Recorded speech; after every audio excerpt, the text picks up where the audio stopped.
The southeastern region of the state of Kansas consists of a large network of small rural communities. Most towns here have a population under 1,000, relying on the occasional larger town for certain amenities and work. In general, these communities are almost entirely residential and somewhat isolated. From an outside perspective, one might wonder, why do people choose to live here? I grew up in a much bigger community where I didn't know hardly anybody. So I really like the close-knit community. Everybody knows everybody. Neighbors are able to help neighbors out, things like that. I like the smaller school size, smaller class size, smaller community overall. It's just a nice place to live where you're not exactly out in the country, but you're also not in a big town. I like the lifestyle of living in the rural area. I don't want to live in the city. I don't want to be around a lot of humans. I like having the open space. I like to hunt. I like to just generally not see people. The residents of these communities value the small town life. There are a few staples of any small functioning community in these parts. Church, post office, city hall, maybe a bar or gas station, and most importantly, a school. Schools tend to be the center point of the community, as well as a source of jobs. Formed out of a number of existing school districts in the early 60s, Unified School District 247, which consists of Southeast High School, Southeast Middle School, and Southeast Elementary, is one such center point. I'm considered the Chief Executive Officer for the district. I do a lot of things, but I see my job, my main role is service to others.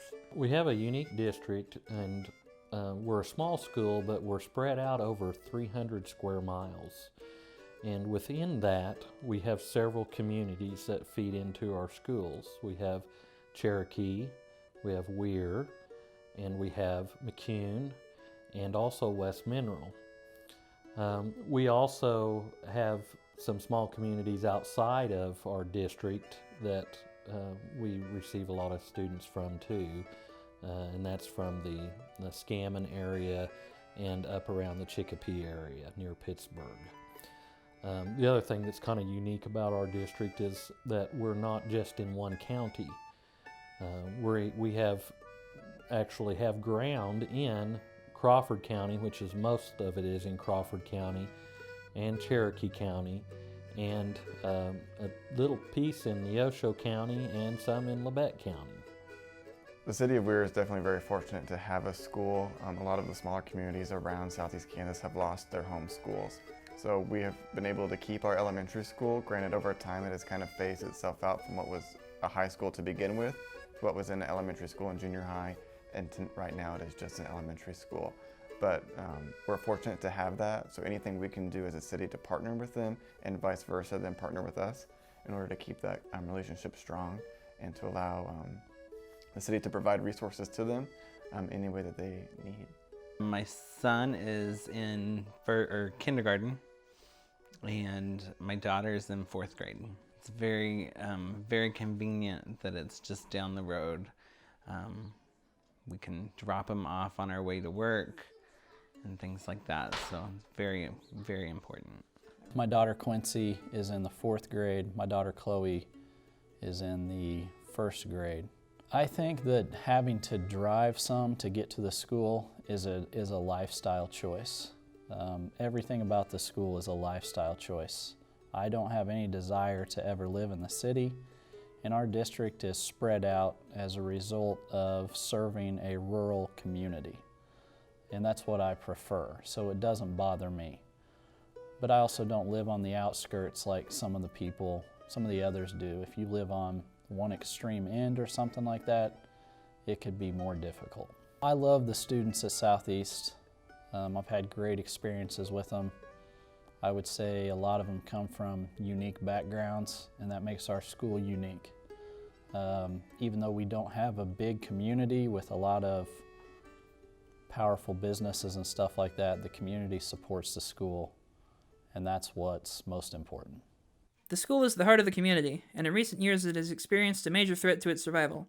In 2011, former Kansas Governor Sam Brownback began an initiative to make massive cuts to the state's education budget in favor of a school privatization policy called school choice, which would allow parents to get vouchers to go to private schools near them. As a smaller school district, Southeast has been hit hard by these cuts.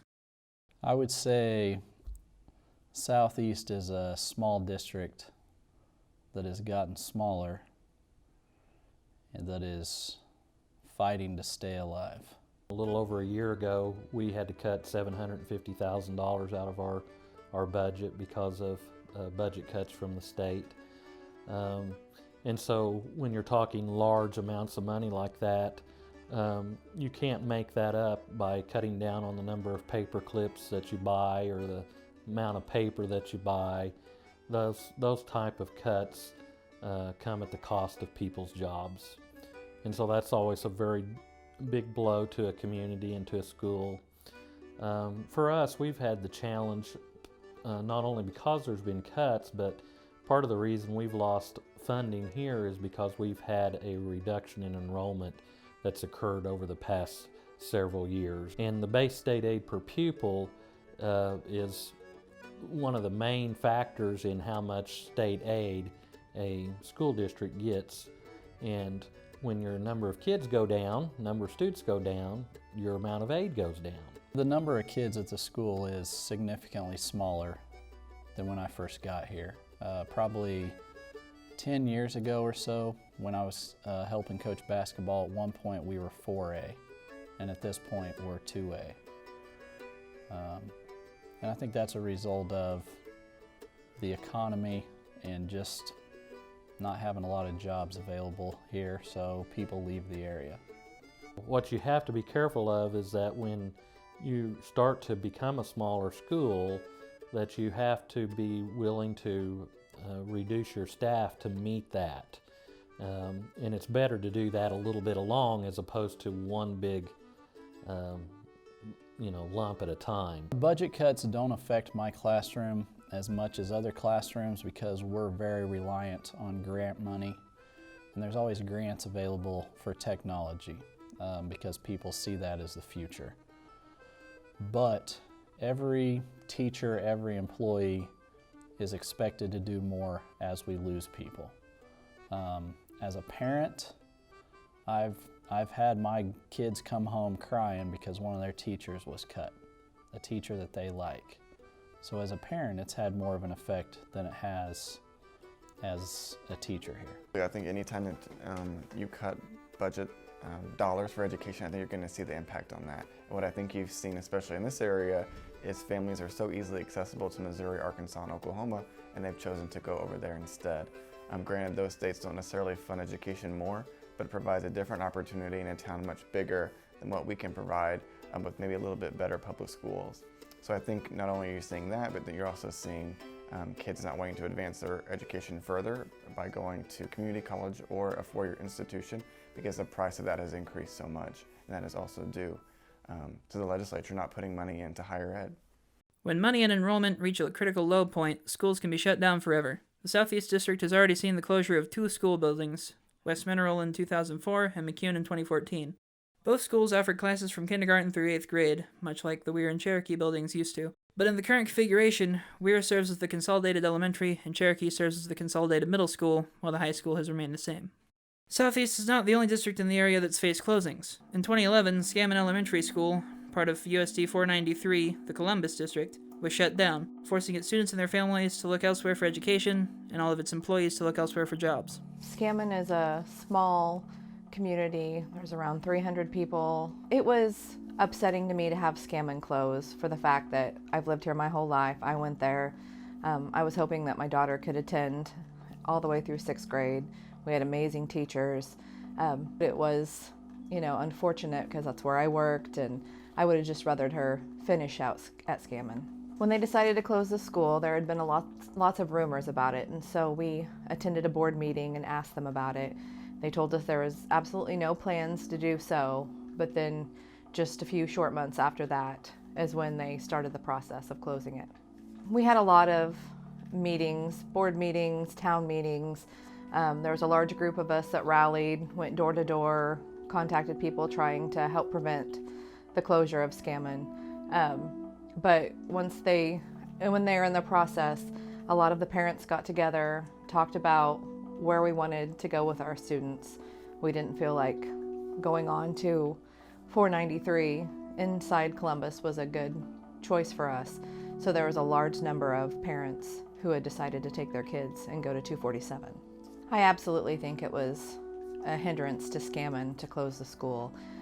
We've lost a lot of people because, they're going to have to travel to go to school. So a lot of people went ahead and just moved in, and a lot of nice houses have come up for sale, and it's almost impossible to sell. It hurt our property value. It was actually a huge problem. Given the unrelenting budget cuts and shrinking school size, the thought of the district being shut down in the future is not uncommon. But how likely is this event, and what would actually take place? Well, what you'll have is you'll have families that'll maybe look to go to another place. I mean, having a school is one of the essential things that young families look to build a family, to keep a family, and to establish roots. So if Weir isn't able to offer that to them, I have a feeling that they're going to look to other places that do have schools as a place to live and set up shop. We would still live here, but we would probably go to Pittsburgh schools. The teachers that have left here have all found jobs within about 30 minutes of here. Most of them have been able to keep the homes that they live in and stay in this area. If the district shut down, obviously I'd have to find a new job, but the reality of it is the students have to go somewhere, and I have a lot of experience. Wherever the kids would go, I would probably end up. But if need be, I would go find another job. I really feel like that's not anything that's ever going to happen. We even though we're becoming a smaller school, we're not disappearing. There are a lot of schools, several schools that are much smaller than us in Kansas. We're not even close to the bottom. We're probably more up towards the middle. And so the chances of this school disappearing and going away are slim to none, in my opinion. There are many different ways of looking at the current state of the district, both good and bad. The future of the school is the future of the community itself, and current forecasts seem to go somewhere down the middle. I think the future looks bright for Southeast. We are a smaller school than we were before, but our enrollment's starting to level off. I feel like that we're ideally located. We're just a few minutes from Pittsburgh, not too far from Joplin, those bigger towns. So I feel like that our community and our district has a lot to offer people that may want a small school that's able to do a lot of things a small school can do, but also you have the luxury of some of those amenities of the bigger communities nearby. So I believe that if we could get some more housing in the district, that would make a big difference. I feel like there is a lack of good affordable housing for people to move into. So if we could get something going in that area, I think that would be very helpful. And any other small businesses would, I think, contribute to that prosperity of the future as well. I feel like right now the school is strong. I feel like our school is in the same position as a lot of small schools in Kansas. Our enrollment is smaller than it was 10 years ago, but it has leveled off, and you can kind of see what the future looks like, and that's our new reality.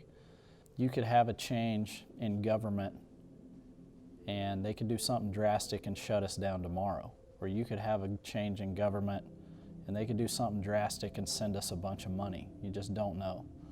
But if I felt like the school was unsafe as far as job security, I would have to leave and find something else. I would like to say that we'll keep it level. We definitely don't want to lose people, but I don't necessarily see a gain in terms of population. So what we have to do is we have to make our town a place that people want to come to and people want to stay. And so we've been doing a couple of things around town to really make that happen.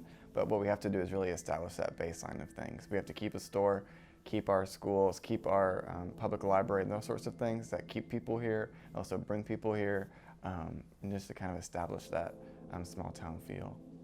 Despite less than stellar circumstances in the past and present, the Southeast community has been able to maintain a sense of uncertain optimism about its future, and this optimism may very well be rewarded. With the election of Laura Kelly as state governor in 2018, who championed a greater focus on funding public schools as part of her campaign platform, the budget issues may see a recess, or at least a temporary one. Either way, as long as the school exists, the small towns will stay strong. While some schoolless towns have managed to barely hang on over the years, towns that have a school to serve as a community center can thrive even with their small size. Given that the Southeast District has persisted for around 58 years at this point, it can readily be assumed that the people who care about their towns will find a way to keep it going as they always have.